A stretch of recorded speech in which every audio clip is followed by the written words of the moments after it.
Hi, my name is Eloisa Malo Romero. I'm an Urgent Recruitment Counselor at Cal State Fullerton. I will be covering today how to do the Quadrant 1 for the Cal State Apply application. But before we get started, I just wanted to share that throughout this fall 2020, we'll be doing live and recorded webinars. So make sure you follow us on our social media, and then also make sure you take a picture of the QR code that you see on your screen right now so you can see what our webinars are going to be about, and you can register for the webinars. Our webinars are going to be different sessions from how to do a Cal State Apply application, admissions requirements, CSUF highlights, nursing, different opportunities and resources from the university. So make sure you register, and then we're also going to be doing some Spanish webinars on financial aid, CSUF highlights, and then we also going to be doing some webinars on financial aid and the California Dream Act as well. So make sure you follow us and make sure you register for the webinars. So we're going to get started. We're going to talk about and then also if you have any questions, please definitely contact us. We have our phone number and also our email right there on our website as well. So we're going to get started. So today we're going to talk about the Quadrant 1. So how to fill out the personal information, release statement, biographical information, contact information, citizenship and residency information, race and ethnicity, parent guardian information, other information, and financial and parent information. So this is all going to be in Quadrant 1. So once you have logged into the Cal State Apply, we did a video on how to get your Cal State Apply application started. So make sure that you check that video out as well. I'll give a little, I'll put a link on the description box so you can see the intro video on how to fill out the Cal State Apply intro application. So once you have signed into your application, you're gonna be able to see the 4 quadrants that we need to complete. So we're gonna be talking about personal information today. So once you click on personal information, you should be able to remember that once the whole green circle is completed, you should be done with it. So make sure you go into each step, and then also make sure you save as you continue. So here, it's very important for you to read and understand what you're signing. This is the release statement certification. So make sure you really completely understand it and read thoroughly. Once you have understand and read it, make sure that you click on the little arrow. The CAS results ID is, it was an exam that most of the seniors in high school did during their sophomore year. And they're just asking you if you want to release, if it's okay for you to release those numbers, those results to the university, to the Cal States. So you have different options. And like I mentioned earlier, and like I mentioned in the intro video, you have to make sure you fill out, you answer all the questions that have a little star next to it. So this one has a star next to it. So make sure that you completely read it, understand it, and if you want to release it, go ahead. And then as you see here, this one doesn't have a star next to it. So make sure you follow through. If you see now, I'm able to save and continue. It's very important for you to fill as much as possible. Because the more information you provide to the university, the easier the admissions process will be. So I'm going to click save and continue, and it's going to allow me to go to the next section of the first quadrant. And here is going to ask me for all my biological information. If you have any alternate names, preferred names, what's your legal sex, right? And then also, do you consider yourself, this is a question that does have a star next to it, but these questions do not have a star next to it. So you don't have to answer them if you don't want to. It's completely your choice. And then also your birthday, your country of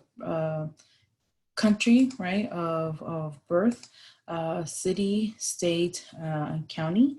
And then these are all questions that are very important to be answered, but they don't have our star next to it. So it's better to answer them as much as you can, so we can provide you, the universities can provide you services that as much as services that you need. And then this is the statewide student ID. If you are a senior, if you look at your high school transcript, all the way at the bottom, you should have, or somewhere in your transcript, you should have the statewide ID. It's not your social security number, so please do not put your social security number. It's just the California State Student Identification, just so we can match your transcripts to the Cal State Apply information you're submitting. So once I have filled out all the information, I'm going to be able to go save and continue. It's going to allow me to continue to the next section. Here is going to ask me for my current address. As mentioned before, make sure you fill everything out. This is information that we've already submitted before. So this is part of your extended education, extended profile.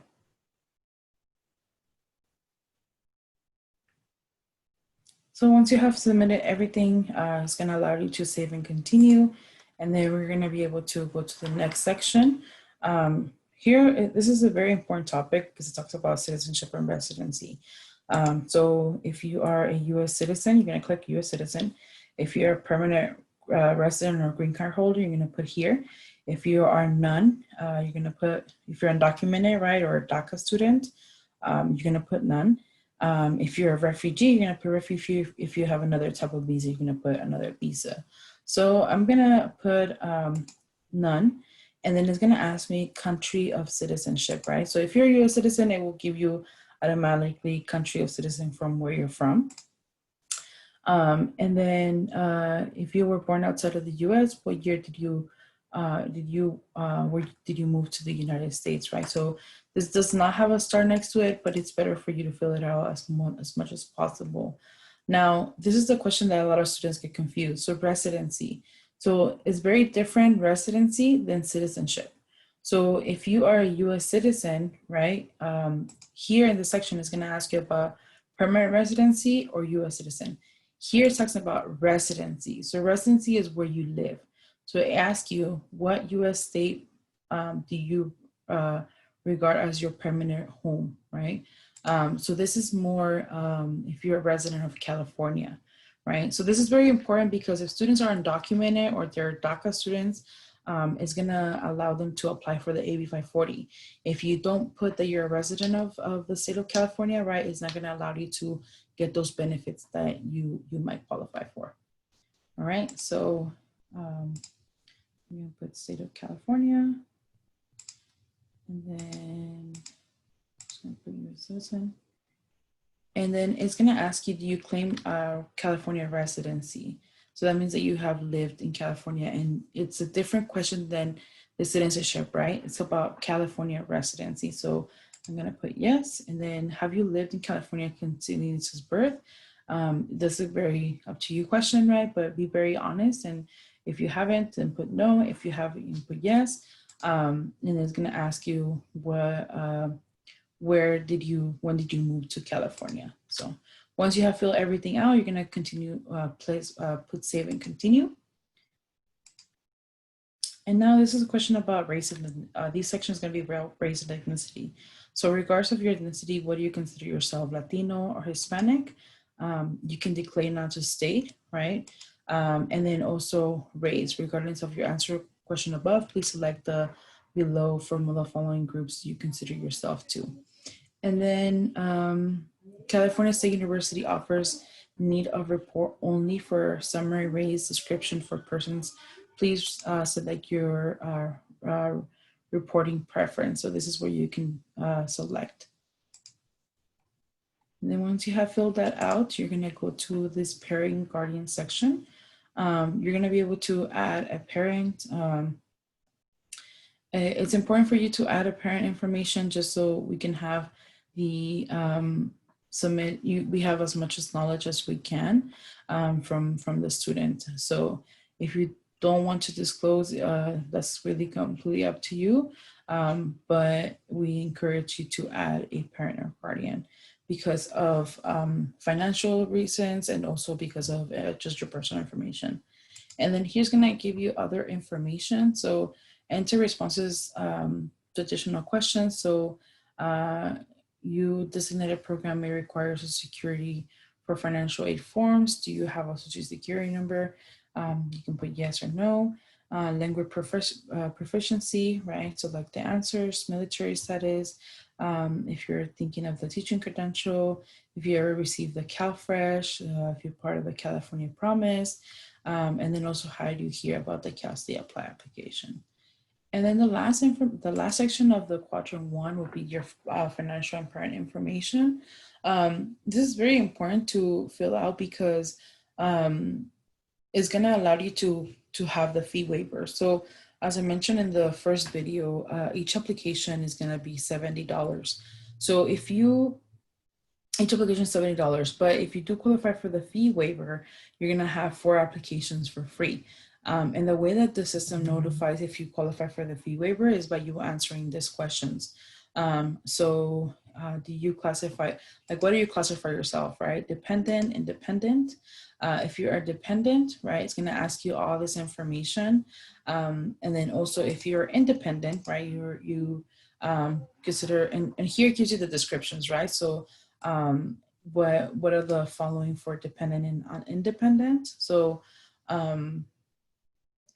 and you're going to be able to answer the total household in your house, and also the number of dependents they're living with you for children.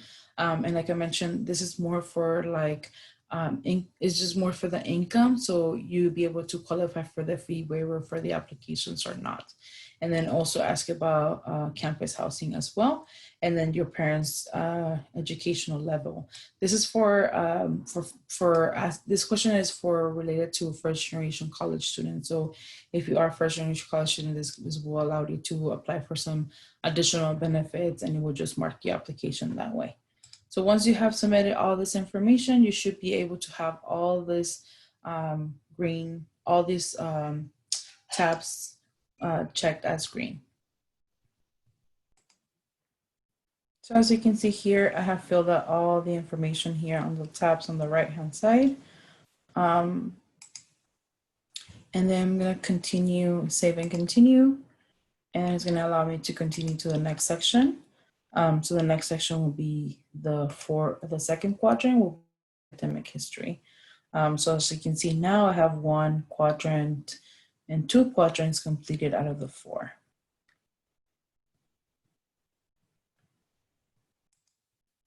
So that's the information we have about the first quadrant. If you have any questions or if you want to reach out to us, please definitely send us an email or visit our website. Also, make sure you follow us on our social medias. And this is just additional information, resources that we have. So if you need to contact admissions, orientations, campus tours, financial aid, housing, or the transfer center, this is kind of their information. So if you have any questions or there's anything we can help you with, please definitely feel free to reach out to us.